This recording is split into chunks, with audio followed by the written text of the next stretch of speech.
Well, if you have your Bible, you can turn to Genesis 13, which is where we're at. We're going to take all 18 verses of Genesis 13, but I want to start with a quote that I came across in my study this week, and it's from an old school preacher. Maybe some of you have heard of this preacher. He's from way back in the day.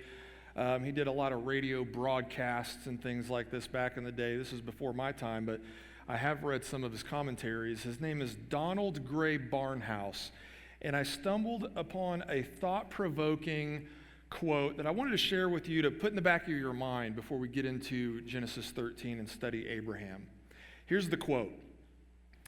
Like a coin that has a head and a tail, every event in life can either draw us to God or draw us away from God. Let me read it to you again.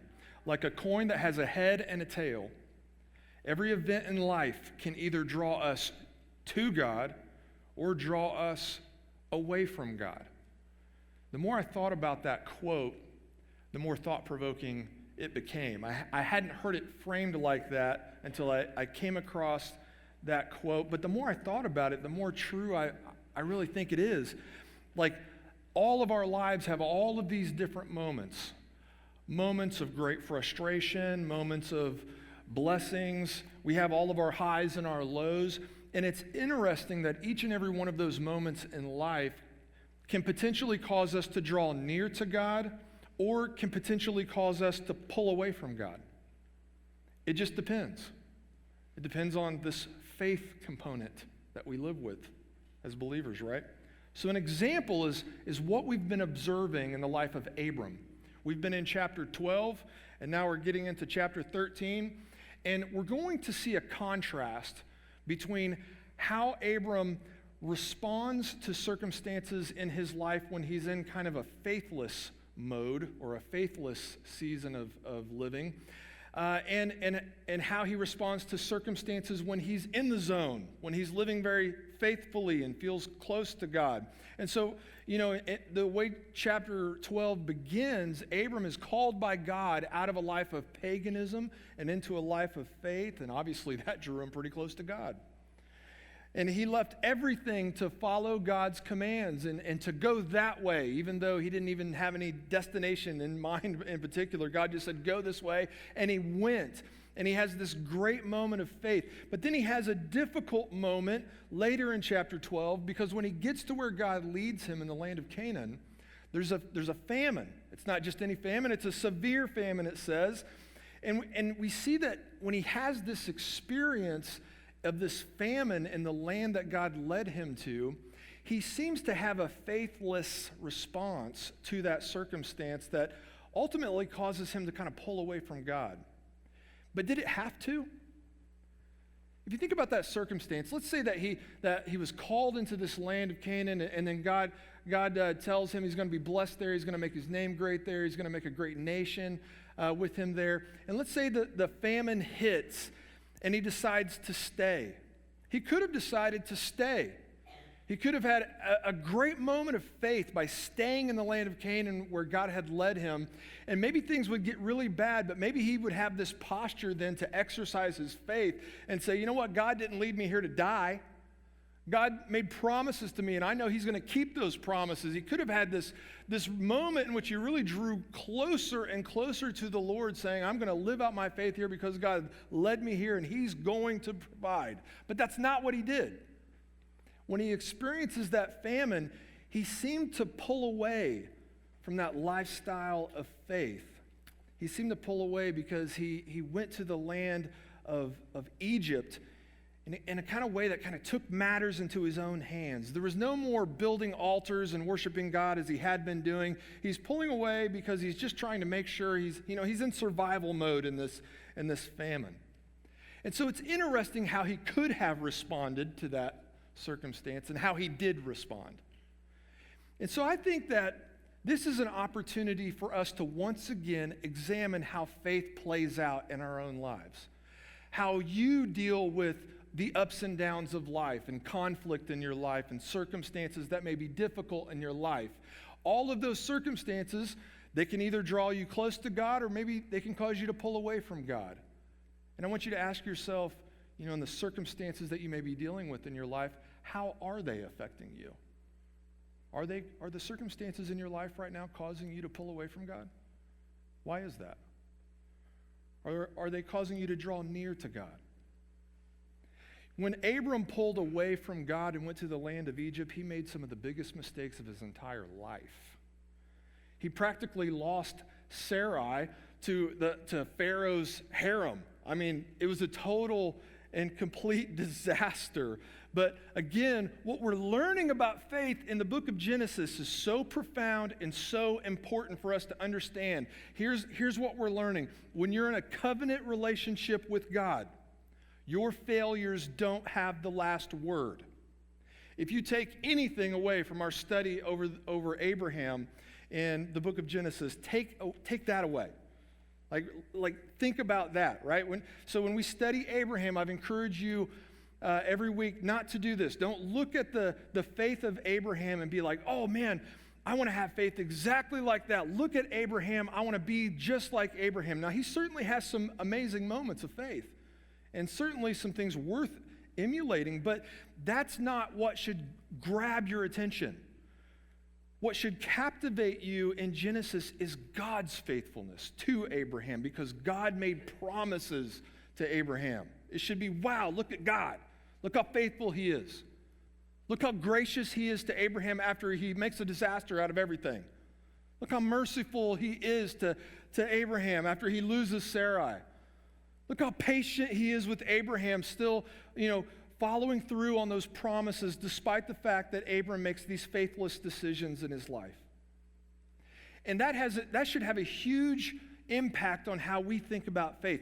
And we see that it does have an impact on how Abram thinks about faith, because when we get to chapter 13, again, we're going to see a different Abram. We're going to see, and I keep saying Abram half the time, and I keep saying Abraham half the time. We know he's going to have a name change, so just forgive me for that. Sometimes I'm going to say Abram, other times I'm going to say Abraham, and same dude. But today we're going to see a renewed Abram. We're going to see someone who's returning to the place where he worshiped God. We're going to see someone who is leaning into their faith whenever they deal with conflict rather than pull away from him. And I think that's really what's in it for us today. This is why this is worth our time. And I think chapter 13 is an underrated moment in the Old Testament, one we may just skim through really quickly and think there's really nothing for me here other than just what happened. I think that this is a great opportunity to see someone who's in the zone, who's in a good season of faithful living, and what that does to his demeanor, how he makes decisions, and how that impacts his life. And I think you can find a lot of encouragement here as we study. And again, ask yourself, have you felt yourself pulling away from God recently because of what you've been experiencing? Or have you been drawing near to God? That's what you should be asking yourself, and that's how I want to encourage you to invite some conviction in your heart so that we're not just going through the motions.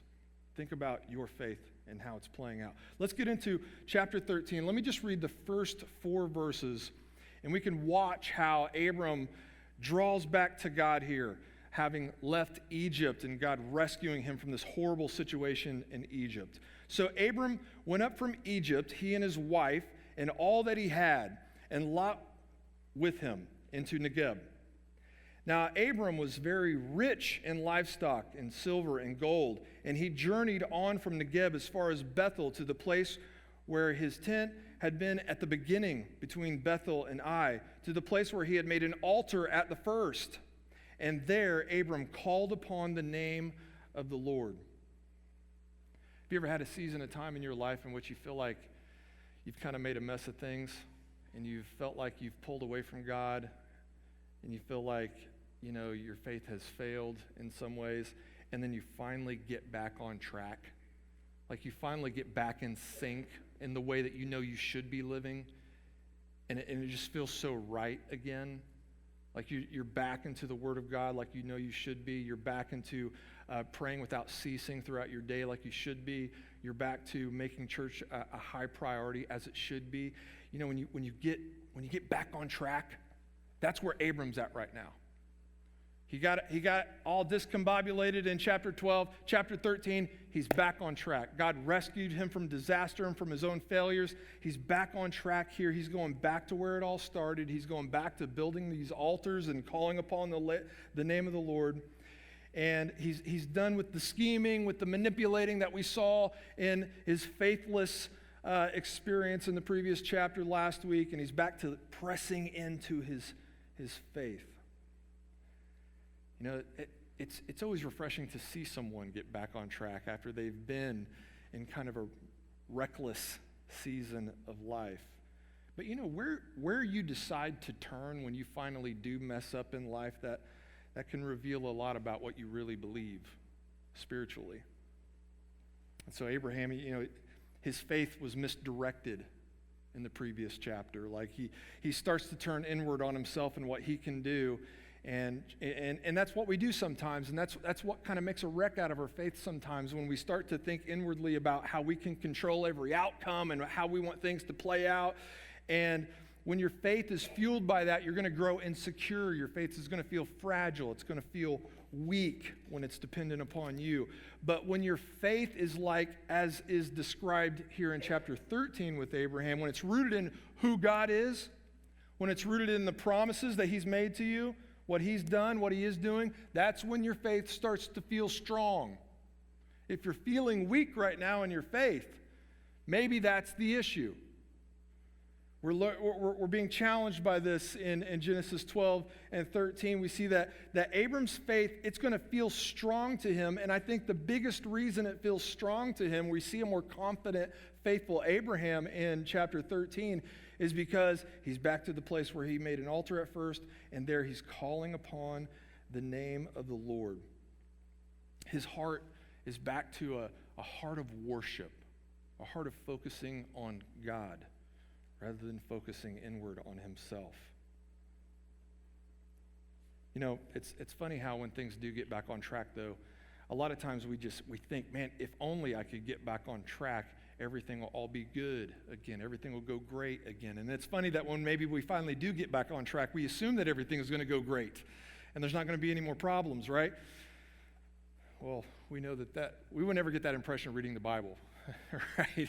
And I don't think we ever have that impression whenever we just live life in this world, right? Even when things get back on track and things are in place, they're organized in our life, it seems like it's only ever for just a moment. I know that earlier this month, I did something that I had been putting off for months. I washed my car. And it was a disaster. When you have 3 kids and you're running them around everywhere and you're going here, there, and everywhere, like it's low on the priority list. And so my car was just trashed inside. It needed to be done. My gravel driveway just gets it dirty anyway, and we had gone through mud season in the winter and stuff like that. It was ugly. So earlier this month, I decided time to get back on track. I want to clean my car. I had a day off, and I scrubbed this thing inside and out, vacuumed it, got all the trash out, took it to the car wash, with the big brush and the pink bubbles that come out. Man, I was scrubbing this thing up and down everywhere, getting all the dirt off of it. And I was so proud whenever I got done cleaning that car. I was like, oh, all is right. It smells good. I put a little air freshener in there. All is right. I took pictures and sent it to Amanda. She was at work that day. Like, look at this thing. I got a clean car. And you know what happened 2 days later? It's something that I didn't even know was possible. A dust storm in Texas sent dirt in the rain, and it showered all over my car. You guys all experienced it too, right? For 2 days. My car was clean for 2 days. And then I'm like, what's wrong with my car? What happened? And they're like, oh, that's dirt rain from Texas. What? Like, what is dirt rain from Texas? I don't even know this is possible. But, when everything's going right in your life and you finally get things organized and just where you want it, that's what happens, right? I mean, you know what time it is. It's time for conflict. And so that's what we see next. We see Abram experience conflict here in chapter 13, but it's a different type of Abram here. It's an Abram that's ready to press into his faith, regardless of the circumstances that are in his life. And that's going to teach us something about faith today, I think, if we zoom in and consider it together. Let me read verses 5 through 7 so you can see the conflict And Lot, who was with Abram, also had flocks and herds and tents, so that the land could not support both of them dwelling together, for their possessions were so great that they could not dwell together. And there was strife between the herdsmen of Abram's livestock and the herdsmen of Lot's livestock. And that time the Canaanites and the Perizzites were dwelling in the land. So here's the contrast from chapter 12 to chapter 13. And it's almost kind of a funny contrast. In the previous chapter, Abram had too little. There was a severe famine, and that led to problems in his life because he went to Egypt. In chapter 13, Abram has got too much wealth and too much prosperity, so much that he couldn't even exist together with Lot in the land because they had so many possessions. And guess what? It led to problems. So when he had nothing, he had problems. When he had everything, he had problems. And that, my friends, is how you know this is real. Because isn't that like real life? Isn't that how you experience things in this world? You got too little? Oh man, it's mayhem, it's panic. You have too much? Oh, it's frustration, it's strife. We think if only, when we don't have anything, we think if we just had everything, that would just solve all our problems, right?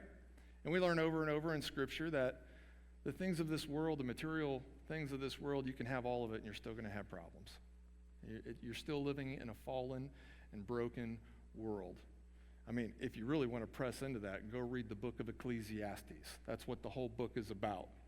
You think you want everything, Solomon says. You think you're looking up at where I'm at thinking, if I could only get there, I wouldn't have any problems. And King Solomon's looking down at us and saying, hey, what's up here is not what you think. It's not going to solve all your problems. But we see what happens next is that Abram is going to deal with this conflict in a faith-filled way. And again, I think it's an underrated moment. And I don't think I'm making too much of this moment. I think it's just a really practical, good chapter to examine, just to see how we are to live out our faith with everyday problems. Because that's the thing. I think that's the reason this chapter doesn't get a lot of attention. No one's backed into a corner. There's nothing overly dramatic right now. It's just a family dispute. But isn't it true that when it comes to the conflicts that you deal with in life, that most of them are, most of the trials that we face, the bulk of the trials that we face are everyday conflicts? And so this family dispute, it's between Abram and Lot. And it might feel really small, it might feel minor, but how we respond in small conflicts often reveal how we respond in big conflicts. But I want you to really see and examine Abram's peaceful demeanor. Again, last chapter he's scheming, he's panicked when there's a problem. This time he's not doing any of that. Last chapter he's scrambling, he's full of anxiety, he's insecure. We're not seeing that this week in chapter 13. We got a lot to consider here. Why is it that Abram is this faith-filled, confident man now? When I think about living out my faith, I wish I could say that I'm always this faith-filled, confident believer. Don't you wish you could say that every single day? Some days I feel like it's kind of fair to say that about me, but then other days I'm like, I feel as far away from a faith-filled, confident believer as I could possibly feel. But that's what life feels like, right? That's just real life. We get to see Abram in a good season. We got the dog on him last week, seeing all the mistakes he's making in chapter 12, but in chapter 13, he's got it going on. He's leaning into his faith. He's still got problems, but he's choosing to exercise his faith in such a way that those problems are causing him to press into his faith in the Lord. And so I think that's the big lesson that I want to not so subtly put before you today. To again, think about the circumstances in your life. Are you interacting in those circumstances in such a way that you're pressing into the Lord? Or are you pulling away from him? And what's the difference between someone who pulls away or presses in? Well, faith. That's the difference. Let's look at verses 8 through 13 and look at Abram's response to this conflict of, we're all too crowded here, we got too much, and everybody's not getting along. What are we going to do? We're going to look at Abram's response to that, And in contrast, we're going to see Lot's response to that conflict, how Abraham's going to deal with this conflict in a faith-filled way, and how Lot finds solutions to this conflict in perhaps a way that's not so faith-filled. We get to see a little contrast there, even between Abram and Lot. Let me read it to you, then we'll walk through it. Look at verses 8 through 13. Then Abram said to Lot, "Let there be no strife between you and me, and between your herdsmen and my herdsmen, for we are kinsmen. Is not the whole land before you? Separate yourself from me. If you take the left hand, then I will go right. Or if you take the right hand, then I will go left." And Lot lifted up his eyes and saw that the Jordan Valley was well watered everywhere, like the garden of the Lord, like the land of Egypt, in the direction of Zoar. This was before the Lord destroyed Sodom and Gomorrah. So Lot chose for himself all the Jordan Valley, and Lot journeyed east. Thus they separated from each other. Abram settled in the land of Canaan, while Lot settled among the cities of the valley and moved his tent as far as Sodom. Now the men of Sodom were wicked, great sinners against the Lord. Okay, did you notice Abram's demeanor? They got a conflict. They can't all fit in the same spot. Did you hear his reaction to Lot bringing this problem before him? Hey, our herdsmen aren't getting along. There's all this strife. There's this problem. We can't all fit here. We got to do something about it. We're not getting along. Abram's response is like, whoa. It's peaceful. We're kinsmen. We're family. That's where he goes to first. We're family. Is not the whole land before you? Like, I love this demeanor of Abram because it's so peaceful. It's like, hey, listen, we're family. This is solvable, buddy. Relax. It's just so nice whenever you are in the midst of a conflict with someone who's peaceful. Peaceful people are always so much more generous, and they calm your anxieties. And I feel like this is Abram's posture when it comes to this conflict. He even goes as far as giving Lot first dibs. Hey, is not the whole land before us? Which way do you want to go? And this is a big deal because Abram's the patriarch. He's the one that has all the power here. He's the one that's in control. He's the leader. He's the one that gets to decide who gets first dibs and who doesn't. But yet, in the midst of this conflict, it's just like we see a different Abram here. Hey, man, if you go, we can go any direction. God's given us this land. Like, you want to go left? I'll go right. Do you want to go right? I'll go left. This is solvable. We're family. He offers Lot first choice because I really think it's at the root of this, it's because he's been pressing into his faith in God. He's confident in the right ways. He's secure. Man, if you really want to go left and I end up going right, I know God's going to provide for me there. But if you really want to go right and you want me to go left, I know God's going to provide for me there. Which way do you want to go? If this is such a big deal, right? Let's solve this. Which way do you want to go? You pick. Go ahead, Lot. Now, this is the first time that we've seen Lot, really. We haven't got a lot of information about Lot. We will. We're going to learn more and more about Lot in the coming weeks. But we see here that, like, what we know about Lot up to this point is this is Abram's nephew. We remember earlier in chapter 12, we learned that when they lived in the land of Ur, then they moved from the land of Ur to the land, they settled in Haran, which is confusing because Abram has a brother named Haran who died in Ur, and then they end up settling in a place called Haran. So if we were reading that in Hebrew, that would be spelled differently. There wouldn't be any confusion there because we're reading it in English. It's spelled the same, and it seems like we're getting our names mixed up, but that's not the case in Hebrew. So he has this brother, Haran, who dies in Ur, and so Abram takes in his son, Lot, looks after him. It's kind of like Abram has this son, even though he doesn't have any kids. He takes Lot in like one of his own. And so Lot's just kind of been along for the ride up to this point. God calls Abram out of paganism, and because Lot lives in Abraham's household or is a part of his household, whenever Abram follows the calling of the Lord, Lot is along for the ride. Whenever Abram decides not to trust God in the land where God had led him and he flees to Egypt, Lot is along for the ride. And so when Abram goes back then to the land in Bethel and Ai and starts building altars to the Lord again and worshiping God, Lot is along for the ride.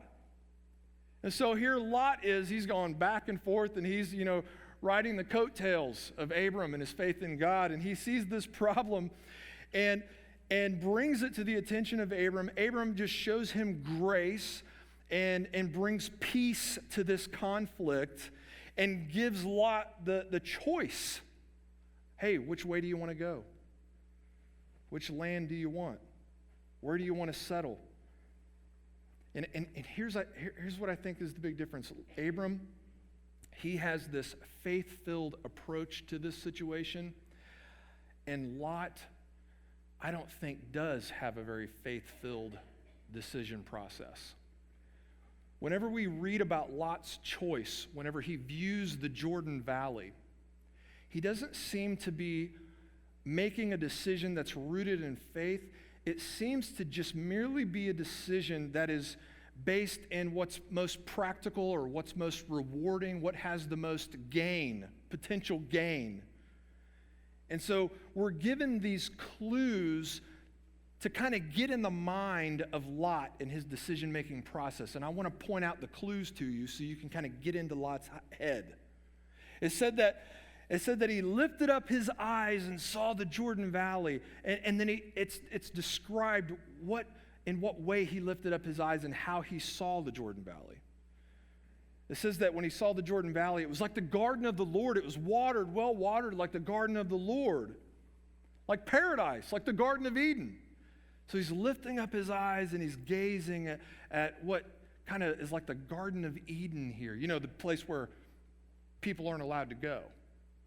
The place where people they've been kicked out of the Garden of Eden.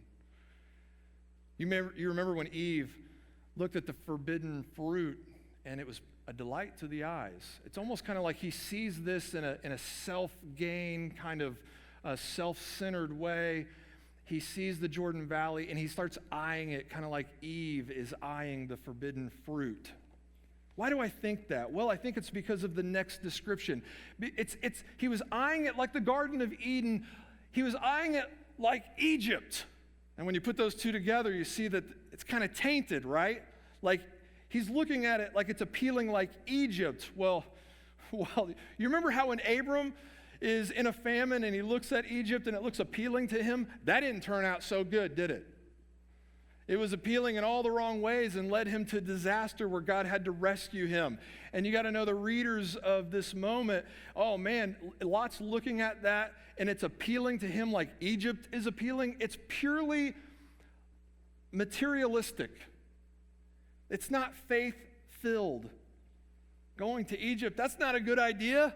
It's a bad idea. That's not where God has led you. But it's appealing to him in that sense.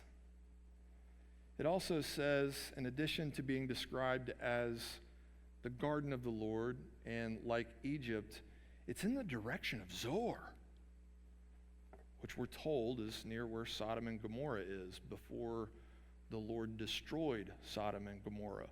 So spoiler alert, we'll get there when we get there. Things are going to go really bad in Sodom and Gomorrah. Things are going to go really, really bad there.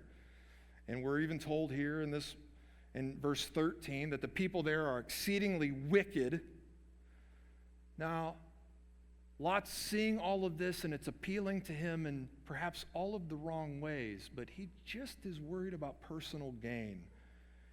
He's just worried about all the practical things, and it's not so much faith-filled. And so there's a lot of wicked people there. There's a lot of wicked things going on there, but look how lush it is. If I could just have that, right? Maybe it would maybe I could triple what I have. I have so much now, I could have so much more. And so do you see what's happening here? The difference in the demeanor of Abram and Lot.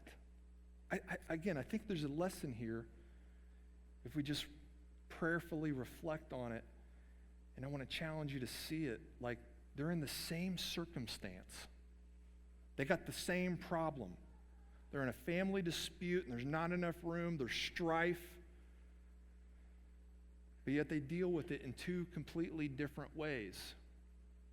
Abram presses into the Lord. Lot seems to pull away.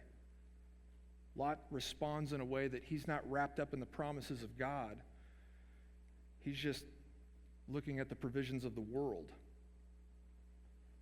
Abram's thinking differently. And again, when he gets to Sodom, things are going to go bad. If you read ahead, things go bad. Abram, same circumstance, but a totally different response. He's pressing into his faith. And I think that, again, it's an opportunity for us to reflect. The conflicts that you're in right now, you're not the first person to be in that conflict. Isn't it interesting that two people can have the exact same experience and respond in drastically different ways? You can have the exact same conflict in your life as someone else, and then when both people are interviewed, hey, how did this conflict play out in your life? Well, it caused me to just, I felt I was victimized, and I pulled away from the Lord, and I couldn't believe this, and I grew distant from the church, and everything. That was a turning point where everything went bad in my life. And yet this person over here has the same exact circumstance and a totally different response. You interview them, and it's like, well, that's when I made the choice to really press into my faith. Things didn't play out the way I expected or how I'd hoped, but that's the moment in which I truly learned for the first time to really depend on the Lord. And my faith grew leaps and bounds. They both experienced the same exact thing, but they respond in two completely different ways. I think that's what we're meant to see. Let's look at Abram's response. We saw a lot, why we saw his motivations, and we saw where he's going to end up. Now look at verses 14 through 18. We get to look at Abram and his continued response. The Lord said to Abram after Lot had separated from him, "Lift up your eyes and look from the place where you are, northward and southward and eastward and westward. For all the land that you see, I will give you and to your offspring forever. I will make your offspring as the dust of the earth, so that if one can count the dust of the earth, your offspring also can be counted. Arise, walk through the length and breadth of the land, for I will give it to you." So Abram moved his tent and came and settled by the oaks of Mamre, which are at Hebron. And there he built an altar to the Lord. Man, dude's in the zone right now. The first thing I noticed when I'm reading that text, well, he lifts up his eyes, but not in the way Lot did. Not in the way Eve did. Abram lifts up his eyes after being told to lift up his eyes and look at what God's going to do. Think about who God is and think about the promises that he's making to you. That's how he was lifting up his eyes. It was an obedient response to the call of the Lord. And God, he knew that his faith in God was causing him to press into the Lord in such a way that he's saying, God is going to determine my future. And God reaffirms his promises to Abraham in that moment. Like, I'm going to make your offspring as the dust of the earth. Can you count the dust? If you can count dust, then you'll know how much I'm talking about blessing you right now. Then you'll be able to wrap your mind around it. Now, I mean, you think how profound that is? It's like, he's saying to him, you can't even imagine it. You can't even fathom it. I mean, here we are, the dust, right? Descendants of Abraham. He's our patriarch too in faith. Here we are. Wow. The promises that God is making to Abraham, it's resulted into us being here. Thousands and thousands of years later on the opposite side of the planet Earth, worshiping God and as a part of the family of God. It was a multitude that Abraham could never have even possibly fathomed in any way. The same circumstance that led to living with wicked people led Abraham to pressing in to his relationship with God. He was there in Hebron. Hebron, the root of that word, that Hebrew word, means fellowship or association with. And so it's interesting that Lot, whenever he looked at the Jordan Valley, he saw it like the Garden of Eden. But he was thinking about the Garden of Eden in a materialistic way again, and just in what he could gain there and the good experiences that he could have there. But here's the irony of that choice and that description. It's Abram that is actually in the place that is most like the Garden of Eden in the direction that he has gone. Because the ultimate blessing of existing in the Garden of Eden, in the paradise of God, is that man is dwelling with God. Lot's going towards wickedness. He's going in a direction pulling away from God, the opposite of dwelling with God. But yet Abram, in this faith-filled, confident decision, he ends up in a direction where he fellowships with God. That's what's most like the paradise of God, where God dwells with his people. And there he has this amazing experience and a confidence in his faith and a growth and a strengthening of his faith. Let me read to you the quote that I read to you at the beginning of my sermon. I want you to think about it again, but now in light of everything that we just studied in chapter 13. Donald Gray Barnhouse says this, and it was in a study over this passage. He says, like a coin that has a head and a tail, every event in life can either draw us to God or draw us away from God. So both of these men, they had a turning point in life, they were shaped by their circumstances, but one man had faith in the midst of that conflict. And so again, man, this is just such a practical life application, right? This is just such a golden opportunity for us to examine ourselves and to look inwardly, examine your heart. Are the things that are happening in your life right now causing you to feel more like Lot or like Abram? Are the things you're dealing with right now causing you to be like person A, who says, man, I feel distant from the Lord, things aren't working out, it's not a priority right now? Or the circumstances in your life something that you see as an opportunity to press into your faith? Are you Abram or Lot? Here's the thing about the situations that we find ourselves in, right? The circumstances that you find yourself in, they don't ultimately determine whether you draw close to God or pull away from Him. Faith is what determines that. Faith is what determines that. Faith is going to determine if a trial causes you to feel more dependent on God, or if that trial causes you to turn to fear and compromise. Faith is that's the difference maker in whenever you have an opportunity in life, if that opportunity causes you to be grateful and generous or greedy and self-serving. Again, which one are you? Which one are you feeling right now? Are the circumstances in your life refining you to be more like Christ? Or the circumstances you're dealing with right now making you bitter?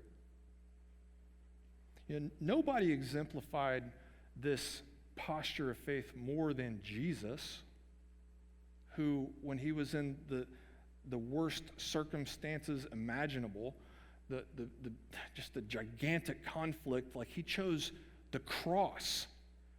In his immediate circumstance, he chose the cross.